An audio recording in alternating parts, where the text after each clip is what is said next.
పాప మా ఇంటి పాప లేచిపోయిందని చెప్పి కట్టితో కొట్టి మళ్ళీ బలవంతం చేసి చెప్పినారు.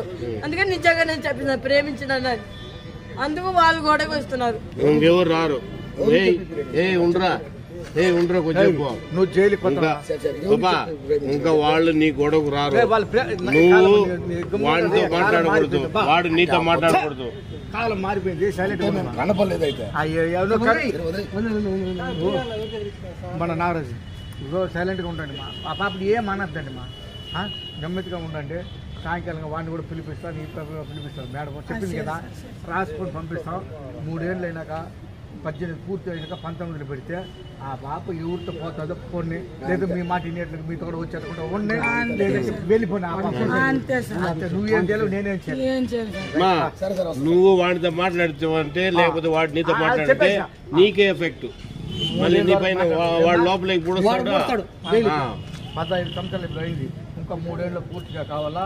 19లో పడినాక ఆధార్ కార్డు తీసుకుంటా. మళ్ళీ పెళ్లి మీ అమ్మ చెప్పినట్లుగా ఎవరైనా పెళ్లి చేసుకుంటే చేసుకో, లేదంటే ఆ ముండా కొడుకుని కూడా చేసుకో. వాడు ఎవరు చున్నపతి లాగా ఉంటాడంట. భయపడి తాగుకుంటా ఉన్నాడు.